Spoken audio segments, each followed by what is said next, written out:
A magnitude 7.7 earthquake just ripped open the Pacific floor off northern Japan. It triggered a tsunami warning for waves up to 10 feet high. The Japan Meteorological Agency has now issued a special advisory, active until April 27th, warning of an elevated risk of something far worse. Here's what happened in the last 24 hours, and what scientists are watching right now. This earthquake struck at 4:53 in the afternoon on Monday, April 20th. The epicenter, the Pacific Ocean off Iwate Prefecture, just 20 kilometers deep. That depth matters. Shallow quakes shove more energy directly into the seafloor. More energy in the floor means more energy in the water above. The Japan Meteorological Agency placed the entire Iwate coastline on tsunami alert immediately. Parts of Hokkaido and Aomori, too. Towns like Kamaishi and Otsuchi, both devastated by the 2011 tsunami, issued evacuation orders within minutes.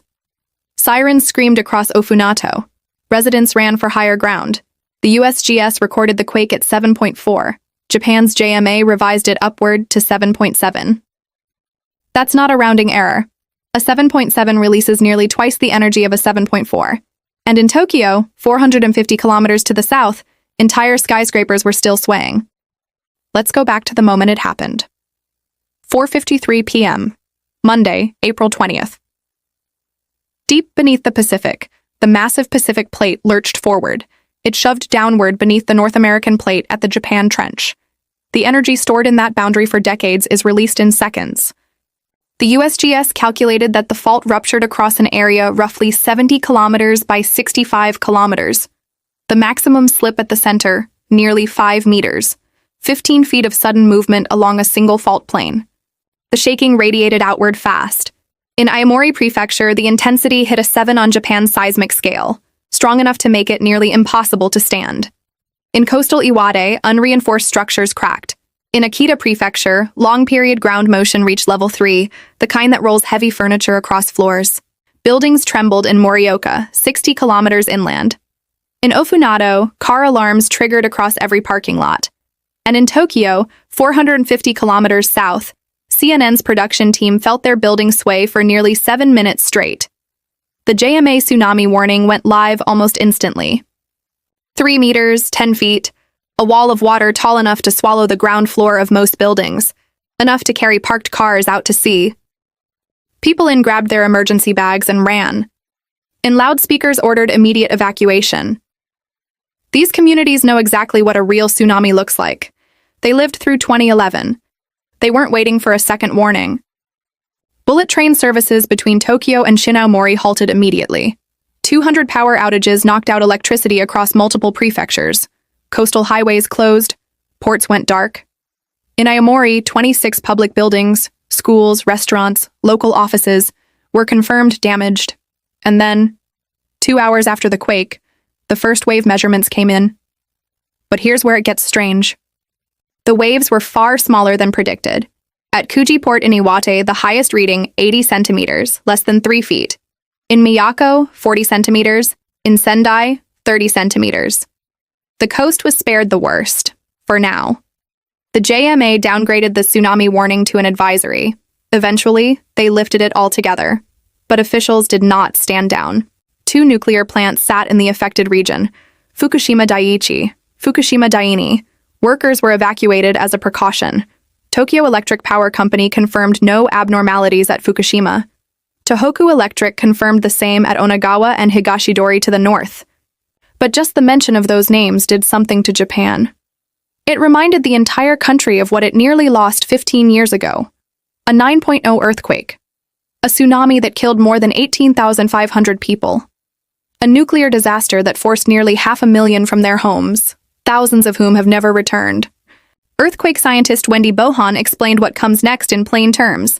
She told Scientific American this week, "Earthquakes make other earthquakes more likely. Not a theory. Seismic mechanics. When a fault slips, the stress redistributes. It loads neighboring sections. It can wake them up." And right now, Japan is running the numbers on 2 separate fault systems at once. The communities hit hardest Monday were the same ones hit hardest in 2011. Kamaishi, Otsuchi, Ofunato. Kamaishi lost more than 1,000 residents to the sea 15 years ago. Otsuchi lost nearly 10% of its entire population in a single afternoon. When the sirens screamed Monday, residents didn't hesitate. They've trained for this moment. Some of them lived through the original. In Ofunato, loudspeakers broadcast the evacuation order across every street. Families grabbed their go-bags. They moved uphill, fast. Coastal roads cleared within minutes. Japan's infrastructure absorbed the blow hard. The Tohoku Shinkansen bullet train, connecting Tokyo to Shinaomori, shut down for emergency track inspection. Hundreds of thousands of daily passengers rerouted. Service resumed by Monday evening, but the disruption was severe. Right now, 182 municipalities from Hokkaido all the way down to Chiba Prefecture remain under advisory. That advisory doesn't expire until 5 p.m. on April 27th. That's tens of millions of people in an active state of readiness for the next 7 days. Japan's government activated an emergency crisis management center immediately. Prime Minister Sanai Takaichi delivered a direct message to the nation. Confirm your evacuation route. Prepare emergency food and a go-bag. Be ready to move in minutes, not hours. 2 people were injured in Monday's quake, both from falls during the shaking. No fatalities confirmed. No major structural collapses reported. But the advisory hasn't been lifted, because the seismic data is still telling scientists something they can't ignore. This is the part of the story most news channels stop short of telling you. Monday's earthquake struck the Japan Trench, the northern fault, off Iwate, Aomori, Hokkaido. But scientists aren't only watching the north, because 800 kilometers to the south, directly beneath Japan's most densely populated cities, there is a different fault zone entirely. One that has been building pressure since the last time it fully ruptured, which was 1946, 80 years ago. It's called the Nankai Trough. Here's how it works in plain terms. The Philippine sea plate is sliding, slowly, relentlessly, beneath the Japanese mainland. That process is called subduction. Think of it as bending a thick metal bar over decades. You can bend it slightly, hundreds of times, but at some point, it snaps. Since the year 684, the Nankai Trough has snapped at least 9 times. The interval between ruptures, 100 to 150 years. We are now 80 years past the last one. The number you're about to see shocked even Japanese officials when they first ran the models. A Nankai megaquake, magnitude 8 to 9, could kill up to 298,000 people. It could cause $2 trillion in economic damage. It would generate a tsunami that makes 2011 look like a preview. Japan's Earthquake Research Committee calls the 30-year probability of this event 60 to 90% or higher. That is the highest risk tier in Japan's entire classification system. Now, one critical thing must be said clearly. Monday's earthquake was not on the Nankai Trough. Completely different fault, different region, different plate boundary. JMA officials confirmed directly that the northern quake is not believed to have directly influenced the Nankai system. But look at the pattern. In August 2024, Japan issued its first ever special Nankai megaquake advisory.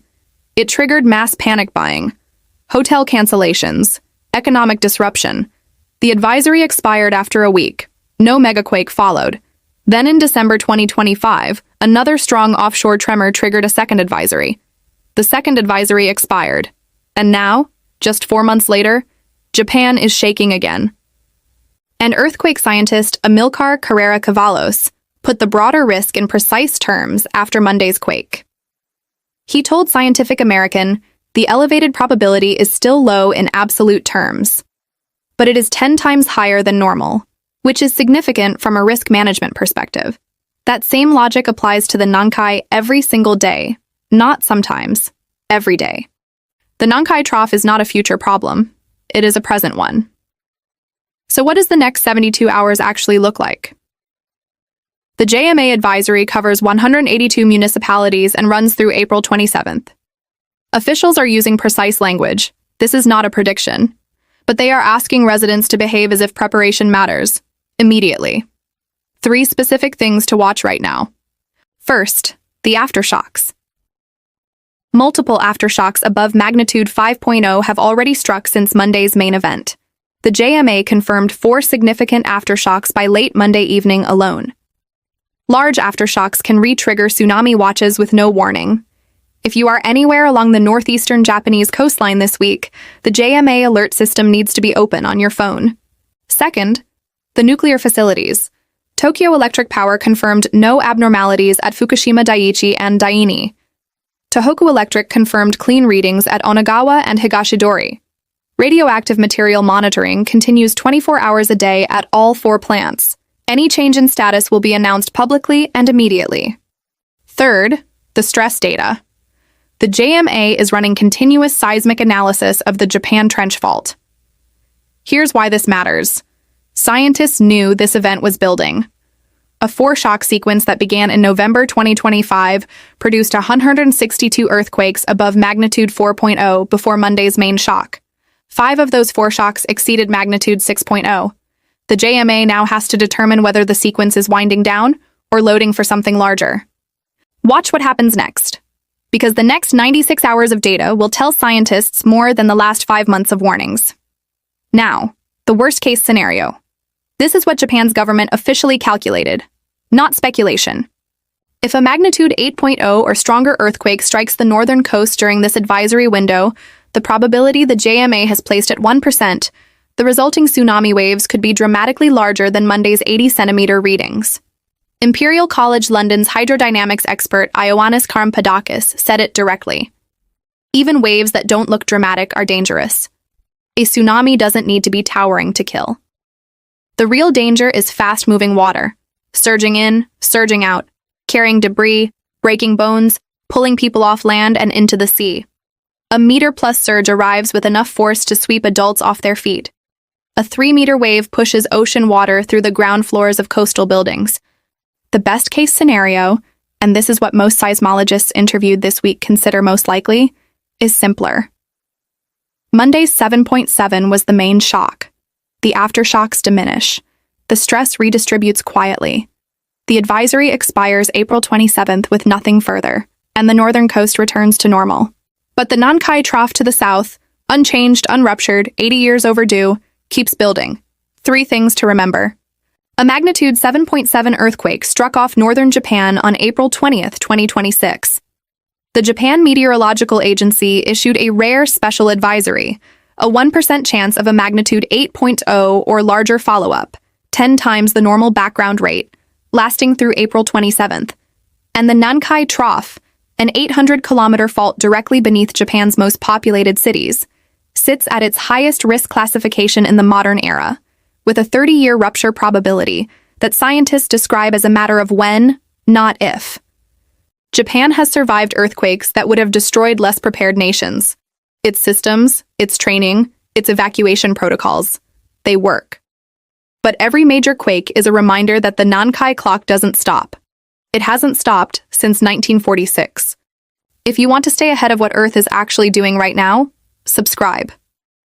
I post every time something significant breaks, with real numbers, real sources, no noise. Coming next, the full story of the Nankai Trough, an 800-kilometer fault overdue by every historical measure, and the specific cities, populations, and infrastructure in its direct path. I'm going deep on the government's worst-case models, what Japanese residents in the danger zone actually do to prepare, and why the December 2025 advisory nearly triggered a national economic crisis. That video is on your screen right now. It's the one you need to watch next. Stay safe.